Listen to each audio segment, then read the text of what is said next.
Hi అండి, అందరూ బాగుండాలని కోరుకుంటూ ఇకపై ఇండియన్స్ ఇండియాకి వెళ్ళిపోవాల్సిందేనా, తప్పని పరిస్థితి తీసుకొస్తున్నారా అంటే అవుననే చెప్పొచ్చండి. ఎందుకో చెప్పే ముందు ఒక చిన్న రిక్వెస్ట్ అండి, మీరు ఈ వీడియో చూస్తుంటే కనుక దయచేసి ఒక లైక్ చేయండి, షేర్ చేయండి, తప్పకుండా సబ్స్క్రైబ్ అయితే చేసుకోండి.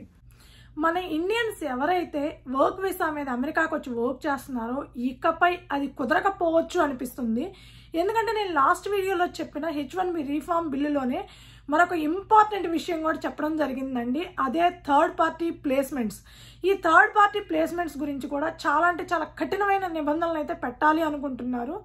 ఈ బిల్లు పాస్ అయితే కనుక చాలా వరకు అమెరికాలో ఉండే ఇండియన్స్ ఎవరైతే వర్క్ వీసా మీద ఉంటున్నారో వాళ్ళల్లో 50 to 60% తిరిగి ఇండియాకి వెళ్ళిపోవాల్సిన పరిస్థితి అయితే వస్తుంది ఖచ్చితంగా. అది ఎలా అనేది చెప్పేదానికంటే ముందు ఇండియాలో రిక్రూట్మెంట్ ప్రాసెస్ ఎలా ఉంటుంది, అమెరికాలో రిక్రూట్మెంట్ ఎలా వర్క్ చేస్తారు, ఎంప్లాయీస్ ఎలా వర్క్ చేస్తారు, ఏ బేసిస్ మీద వర్క్ చేస్తారు అనేది చెప్తే ఒక క్లారిటీ వస్తుందండి. అమెరికాలో ఎవరైతే వర్క్ వీసా మీద H1B or L1 or F1 OPT or H4 EAD మీద వర్క్ చేస్తున్నారో వాళ్ళందరికీ ఈ ప్రాసెస్ గురించి తెలుసండి. ఇండియాలో ఉండే వాళ్ళందరికీ పూర్తిగా తెలిసి ఉండకపోవచ్చు. దాని గురించి క్లియర్గా ఎక్స్ప్లెయిన్ చేద్దామని ముందు, ఆ తర్వాత ఆ నిబంధనలు, కఠినమైన నిబంధనలు దేనికి వచ్చాయి, దానివల్ల ఇండియన్స్ ఎంతగా ఎఫెక్ట్ అవుతారనేది చెప్తాను. మనకి ఇండియాలో యూజువల్గా ఎట్లా ఉంటుందండి, ఎంప్లాయీ ఇదే మనకి ఎంప్లాయీ వెళ్ళి ఎంప్లాయర్ దగ్గర వర్క్ చేస్తూ ఉంటారు. అంటే ఎవరైనా సరే మీరు చూస్తే కనుక మనకి చాలామంది వర్క్ చేసే వాళ్ళు ఉంటారు, ఐటీ సాఫ్ట్వేర్ ఇంజనీర్లు. ఎవరైనా సరే ఒక కంపెనీలో TCS, IBM, లేకపోతే కాగ్నిజెంటో, నోకియానో, లేకపోతే గూగుల్లో, ఇంక ఏ కంపెనీస్లోనైనా సరే ఇండియాలో వర్క్ చేస్తుంటే వాళ్ళు మ్యాక్సిమం 80% వరకు వాళ్ళు ఎంప్లాయర్ ప్లేస్లోనే వర్క్ చేస్తుంటారండి. అది US ప్రాజెక్టా, యూరప్ ప్రాజెక్టా, లేకపోతే ఆస్ట్రేలియన్ ప్రాజెక్టా, అది సెకండరీ మ్యాటర్. బట్ ఎవరైనా సరే మేము TCSలో వర్క్ చేస్తున్నామని అంటే వాళ్ళు మ్యాక్సిమం TCS ఎంప్లాయీ అయ్యి ఉంటారు. కానీ ఎక్కడో ఒక 20% మాత్రం క్లయింట్ లొకేషన్లో అంటే థర్డ్ పార్టీ ప్లేస్లో వర్క్ చేస్తూ ఉంటారు. ఇండియాలో కూడా ఇది ఉందండి. నాకు తెలిసిన చిన్న ఎగ్జాంపుల్ చెప్తానండి. ఎవరైనా సరే మైంట్రీలో వర్క్ చేస్తున్నారు అనుకోండి, నాకు తెలుసు కాబట్టి చెప్తున్నాను.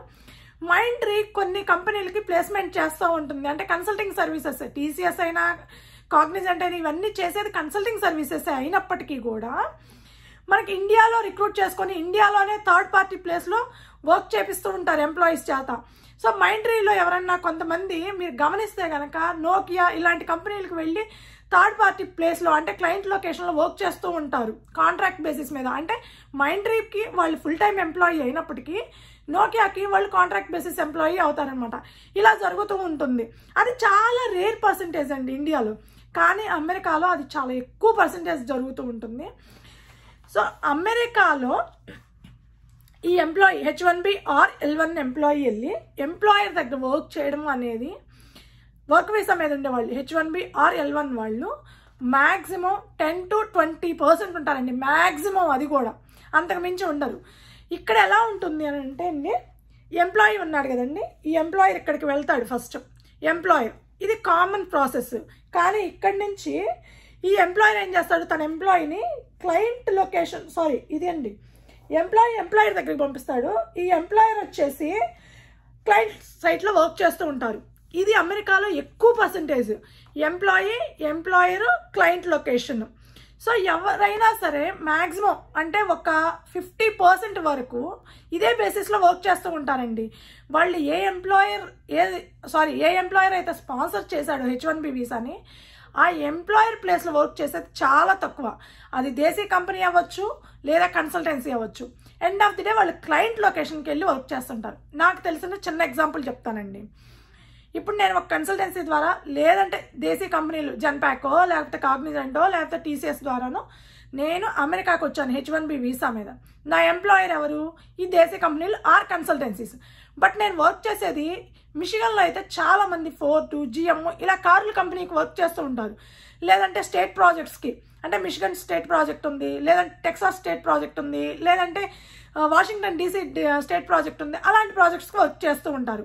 సో అంటే క్లయింట్ లొకేషన్లో వర్క్ చేస్తూ ఉంటారు, అంటే థర్డ్ పార్టీ ప్లేస్మెంట్లో వర్క్ చేస్తూ ఉంటారు. ఇంకా దారుణమైన పరిస్థితి ఏంటంటే అండి, రిమైనింగ్ 40% పీపుల్ ఎంత దారుణమైన సిచ్యువేషన్లో ఉంటారంటే, ఎంప్లాయీ కదండి, ఎంప్లాయర్ ఉంటాడు. ఈ ఎంప్లాయర్ మిడిల్ వెండర్ దగ్గరికి, ఈ మిడిల్ వెండర్లో ఒకళ్ళు ఉండొచ్చు, ఇద్దరు ఉండొచ్చు, ముగ్గురు ఉండొచ్చు, మనకు తెలియదు, ఎంతమైనా ఉండొచ్చు అనమాట. మళ్ళీ మిడిల్ వెండర్ దగ్గర నుంచి క్లయింట్ లొకేషన్కి. సో 4 layers, 3 ఇప్పుడు ఎంప్లాయీ దగ్గర నుంచి క్లయింట్కి మధ్యలో ఇక్కడ 2 layers ఉన్నాయి కదండి, కొన్ని చోట్ల 3 layers ఉంటాయి, 4 layers ఉంటాయి. ఫర్ ఎగ్జాంపుల్ ఇక్కడ మనకి ఒక $100 ఇస్తున్నాడు అనుకోండి ఎంప్లాయీకి, ఈ ఎంప్లాయర్ $100 ఇస్తున్నారు అనుకోండి, డైరెక్ట్గా వచ్చి ఎంప్లాయీ అకౌంట్లో పడతాయి. కానీ ఇక్కడ వచ్చేటప్పటికి ఇది యూఎస్లో ఎక్కువ పర్సంటేజ్ జరిగేదండి. క్లయింట్ ఒక $100 ఇస్తున్నాడు అనుకోండి, ఇక్కడి నుంచి ఈ ఎంప్లాయర్ కొంత తీసేసుకుంటాడు. ఈ $100 ఏమి ఎంప్లాయీకి ఇవ్వడండి. దీంట్లో మంచి కన్సల్టెన్సీ ఆర్ మంచి దేశీ కంపెనీ అయితే ఒక $20 వాళ్ళు తీసుకొని $80 ఎంప్లాయీస్కి ఇస్తారు. కానీ ఇది చాలా చాలా రేర్గా జరిగేది అనమాట. సో వీళ్ళు ఈ మధ్యలో ఉండే కన్సల్టెన్సీ ఆర్ కంపెనీ వాళ్ళు $30 తీసుకోవచ్చు, $40 తీసుకోవచ్చు, $50 కూడా తీసుకుంటారు. అది కూడా జరుగుతుందన్నమాట. ఇక్కడ వీళ్ళకి పెద్దగా ఏం బెనిఫిట్ ఉండదండి. బట్ రియల్గా మంచి కంపెనీలు, మంచి కన్సల్టెన్సీస్ అయితే కొంతవరకు బెనిఫిట్. ఇది వరెస్ట్ పార్ట్ అండి. అమెరికాలో వరెస్ట్ పార్ట్ అంటే ఇదే నాకు తెలిసినంత వరకు. ఇప్పుడు క్లయింట్ $100 ఇస్తున్నాడండి, నాకు గంటకి నేను $100 ఇస్తున్నాను అని చెప్పాడు. ఈ క్లయింట్ దగ్గర నుంచి మిడిల్ వెండర్ ఒకడు ఉంటే వాడు ఒక $20 తీసుకొని $80 వస్తాయి ఎంప్లాయర్ దగ్గరికి. ఈ $80లో వీడు ఒక $20 $30 తీసుకొని చివరాకడికి వీడికి $50 ఇస్తాడు ఎంప్లాయీకి. వరెస్ట్ అంటే వరెస్ట్ అనమాట. అట్లా ఉంటుంది ఇక్కడ ఎంప్లాయీస్ వర్క్ చేయడం అనేది. ఏదో గొప్పగా చెప్పుకోవడానికే కానివ్వండి, అందరు తినంగా మిగిలిపోయిన ఎండు చేప మొక్కల్ని లేకపోతే ఐస్ మొక్కల్ని మనకి ఈ చేతిలో పెడుతుంటారనమాట. ఇక్కడ చాలా వరకు జరిగేది అదేనమాట. సో ఇప్పుడు ఎలా ఏ ప్రాసెస్ మీద చేస్తారు అని చెప్పాను కదండి. మెయిన్గా ఈ కఠినమైన నిబంధనలు అనేవి పెట్టింది థర్డ్ పార్టీ ప్లేస్మెంట్ వాళ్ళకి. సో ఎవరైనా సరే క్లయింట్స్ వాళ్ళు త్రూ కన్సల్టెన్సీస్ ద్వారా కానీ కంపెనీస్ ద్వారా కానీ కాంట్రాక్ట్ బేసిస్ కింద ఎంప్లాయీస్ని తెచ్చుకోవాలి అనుకుంటే, అది ఏ క్లయింట్ అన్నా కానివ్వండి అండి, తెచ్చుకోవాలి అనుకుంటే కనుక కంపల్సరీ ఆ క్లయింట్ డివైఎల్ వాళ్ళ దగ్గర నుంచి మినహాయింపు అయితే పొందాలన్నమాట. మినహాయింపు అంటే వేవర్ పొందాలి. అంటే మాకు ఎలాంటి అభ్యంతరం లేదు, డివైఎల్ వాళ్ళు పర్మిషన్ ఇవ్వాలన్నమాట బేసిక్గా. ఓకే మీరు తెచ్చుకోండి, ప్రాబ్లం ఏమీ లేదు అని. దానికి అలా మినహాయింపు పొందాలన్న ఆ క్లయింట్ కొన్ని కఠినమైన నిబంధనలు అయితే పెట్టడం జరిగిందండి. అందులో మొదటిది, ఎవరైతే క్లయింట్ లొకేషన్లో H1B ఎంప్లాయీని ఆర్ L1 ఎంప్లాయీని రిక్రూట్ చేసుకుంటున్నారో ఆ పర్టికులర్ ప్లేస్లో ఒక 90 ఇప్పుడున్న రూల్ ప్రకారం 90 days ముందు కానీ 90 days తర్వాత కానీ అమెరికన్ ఎంప్లాయీస్ అనే వాళ్ళని తీసేయకూడదు. దాన్ని 180 days పెంచడం జరిగిందనమాట.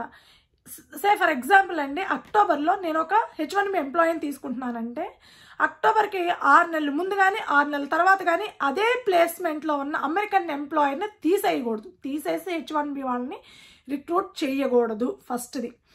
అంతేకాకుండా రెండవది, గతంలో అంటే లాంగ్ ఎగో అన్నట్టు లాంగ్ బ్యాక్ ఎప్పుడైనా సరే ఆ క్లయింట్ ఎప్పుడైనా సరే అమెరికన్ వర్కర్ని తీసేసి H1B వాళ్ళని ఆర్ ఫారిన్ వర్కర్స్ని ఎవరిని రిక్రూట్ చేసుకొని ఉండకూడదు. కంపల్సరీ, ఇది మ్యాండేటరీ అనమాట. ఇకపోతే మూడవది, ఆ పర్టికులర్ క్లయింట్ లొకేషన్లో అంటే థర్డ్ పార్టీ లొకేషన్లో 50%కి మించి H1B ఆర్ L1 ఎంప్లాయీస్ ఉండకూడదు. ఒకవేళ ఉంటే కనుక డివైఎల్ వాళ్ళు పర్మిషన్ అయితే ఇవ్వరు.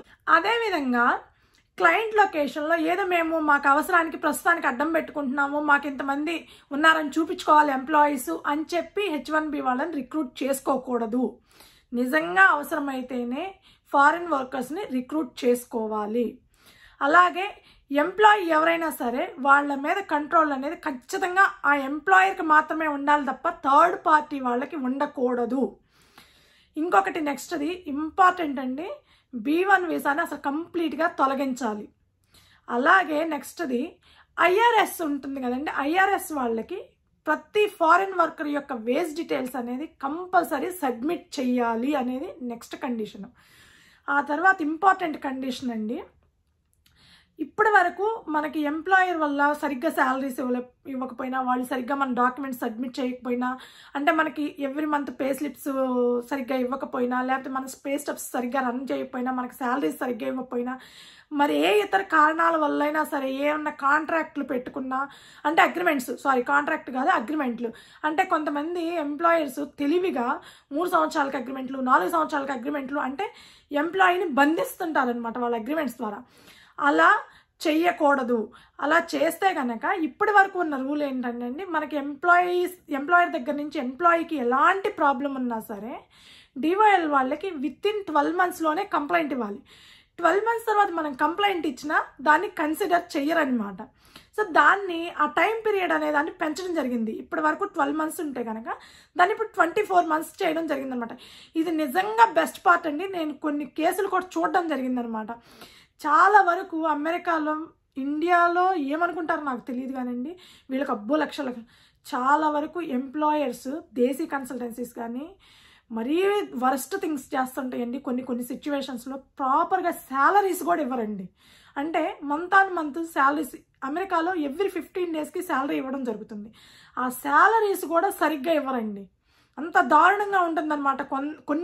కొన్నిటి సంగతి మాత్రమే చెప్తున్నాను, అందరని నేను చెప్పనండి. జెన్యూన్గా ఉండేవాళ్ళు ఉంటారు, వెధవ పనులు చేసేవాళ్ళు ఉంటారు, అన్ని రకాల వాళ్ళు ఉంటారనమాట అమెరికాలో. నెక్స్ట్ది మామూలుగా మనకి H1B వాళ్ళు కానీ L1 వాళ్ళు కానీ ఎవరైనా జాబ్ పోతేనండి 60 days టైం పీరియడ్ ఉంటుంది అమెరికాలో. ఆ 60 days పే స్లిప్స్ రన్ అవ్వకపోయినా ప్రాబ్లం లేదు. వాళ్ళు ఆ 60 days లోపు మళ్ళీ వేరే జాబ్ చూసుకొని జాయిన్ అయితే అమెరికాలో కంటిన్యూ అవ్వచ్చు. కానీ ఆ 60 days దాటిన తర్వాత వాళ్ళు 60 days పేరోల్ రన్ అవ్వలేదు అనుకోండి, 60th day వాళ్ళు అమెరికాను వదిలిపెట్టి వెళ్ళిపోవాల్సిందేనమాట. కానీ ఇది బెస్ట్ పార్ట్ అండి. ఈ కఠినమైన నిబంధనలో నాకు నచ్చింది ఇదేను. అది 90 daysకి ఇంక్రీజ్ చేయడం జరిగిందన్నమాట. 60 days నుంచి 90 daysకి ఇంక్రీజ్ చేస్తారనమాట. సో 90 days లోపు వాళ్ళు కొంచెం టైం పీరియడ్ అనేది కొంచెం పెరిగిద్దండి. ఎందుకంటే ఇప్పుడున్న సిచ్యువేషన్ అమెరికాలో దారుణంగా ఉంటుంది. నేను నెక్స్ట్ వీడియోలో చెప్తాను అది ఎంత దారుణమైన పరిస్థితుల్లో ఉన్నారంటే, H1B వాళ్ళైనా, H4 EAD వాళ్ళైనా, F1 OPT వాళ్ళైనా ఎంత దారుణమైన పరిస్థితుల్లో ఉన్నారో నేను నెక్స్ట్ వీడియోలో చెప్తానండి. సో అదొకటి. నెక్స్ట్ ఇంకొకటి ఏంటి అని అంటే, ఎవ్రీ ఇయర్ ప్రతి కంపెనీ అంటే క్లయింట్, థర్డ్ పార్టీ వాళ్ళు ఎవరైతే ఉంటారో క్లయింట్స్, వాళ్ళు ఎవ్రీ ఇయర్ DHS వాళ్ళు ఈ క్లయింట్ ప్రతి కంపెనీ దగ్గర నుంచి డేటాను తీసుకొని కాంగ్రెస్కి సబ్మిట్ చేయాలి. ఎందుకు అని అంటే H1B ఆర్ L1 వాళ్ళని ఎలా యూజ్ చేస్తున్నారు, ఆ వీసాలని ఎంతమందిని రిక్రూట్ చేసుకుంటున్నారు, ఎంతమందిని అమెరికన్ వర్కర్స్ని తీసేస్తున్నారు, లేకపోతే అమెరికన్ వర్కర్స్ని ఉంచుకొని ఎంతమంది H1B వాళ్ళని హైర్ చేసుకుంటున్నారు, వీళ్ళకి ఎక్కువ ఆపర్చునిటీస్ ఇస్తున్నారా, H1B వాళ్ళకి ఎక్కువ ఆపర్చునిటీస్ ఇస్తున్నారా, ఇవన్నీ క్లియర్గా తెలుసుకోవడం కోసమే అది. నెక్స్ట్ అండి, ఇది నిజంగా చాలా వరకు H1Bని మిస్యూజ్ చేస్తే కనుక ఎంత కఠినంగా ఉంటుందో చూపించడానికి అనమాట. H1Bని ఎవరైనా, ఏ కన్సల్టెన్సీ అయినా, ఏ కంపెనీ అయినా, ఏ క్లయింట్ అయినా సరే మిస్యూజ్ చేశారు అని, ఫ్రాడ్ అని బయటపడితే కనుక H1B వీసాని మిస్యూజ్ చేశారు ఏ కంపెనీ వాళ్ళైనా, ఏ కన్సల్టెన్సీ వాళ్ళైనా, ఏ క్లయింట్ అయినా 1,50,000 ఫైన్ కట్టాలన్నమాట. $150,000 ఫైన్ కట్టాల్సి ఉంటుంది. అదే L1 విషయంలో ఆ మిస్టేక్స్ చేస్తే, ఆ ఫ్రాడ్ చేస్తే కనుక $25,000 ఫైన్ వేయడం జరుగుతుందనమాట. ఆల్రెడీ ఇలా మిస్యూజ్ చేస్తే వాళ్ళ మీద ఫైన్ వేయడం, DOL వాళ్ళు ఫైన్ వేయడం అనేది ఉందండి.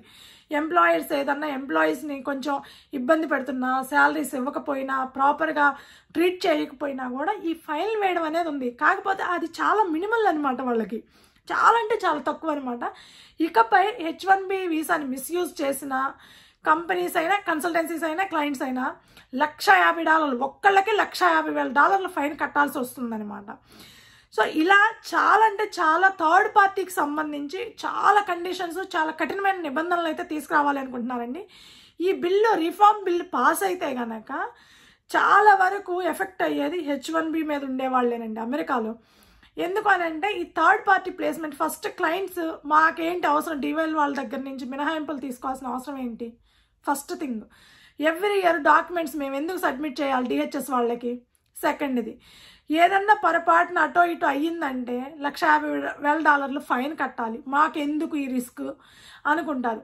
ఇప్పటికే ప్రస్తుతం అమెరికాలో సిచ్యువేషన్ ఎలా ఉందంటే అండి, H1B వాళ్ళంటే చాలా వరకు రిక్రూట్ చేసుకోవడం మానేశారు. చాలా తగ్గిపోయినాయి. కాంట్రాక్ట్ బేసిస్ షార్ట్ పీరియడ్కి అట్లా చేసుకుంటున్నారనమాట. చాలా తగ్గించేశారు. H1B వాళ్ళని హైర్ చేసుకోవడం అనేది చాలా అంటే చాలా తగ్గించేశారు. లే ఆఫ్స్ విపరీతంగా చేస్తున్నారు. సో ఇలాంటి సిచ్యువేషన్లో ఈ బిల్లు పాస్ అయితే కనుక H1B వాళ్ళల్లో చాలా వరకు అండి, నాకు తెలిసినంత వరకు 60 to 70% తిరిగి ఇండియా బాట పట్టాల్సి వచ్చింది గ్యారంటీగా, 100%. కాకపోతే ఈ బిల్లు పాస్ అవ్వడం అనే దానికి కొంచెం టైం ఉంది కాబట్టి ప్రస్తుతానికైతే టెన్షన్ పడాల్సిన అవసరం లేదండి. మేబీ ఒక 6 months 1 year టైం అయితే ఉంటుంది. ఆ లోపు అంతా సెట్ అయితే ఓకే. కానీ ఈ బిల్లు పాస్ చేయడానికి వీలైనంత వరకు రిపబ్లికన్స్ ట్రై చేస్తూనే ఉంటారండి. ఎందుకంటే వాళ్ళకి ఇంకా 3 years టైం పీరియడ్ ఉంది. ట్రంప్ ఇంకా 3 years పవర్లో ఉంటారు. సో ఏమైనా చేసే అవకాశం ఉందన్నమాట. ఈ బిల్లు పాస్ చేసి కఠినమైన నిబంధనల్ని అప్లై చేస్తే మాత్రం చాలా వరకు H1B వాళ్ళైనా L1 వాళ్ళైనా చాలా ఎక్కువగా ఎఫెక్ట్ అయ్యే ఛాన్స్ ఉందన్నమాట. ఇదండి H1 అమెరికాలో ఉండే ఇండియన్స్ ఇంటి బాట పట్టాల్సిందేనా ఎందుకు అనేది. ఈ వీడియో మీకు నచ్చుంటే కనుక దయచేసి ఒక లైక్ చేయండి, షేర్ చేయండి, తప్పకుండా సబ్స్క్రైబ్ అయితే చేసుకోండి. Thank you.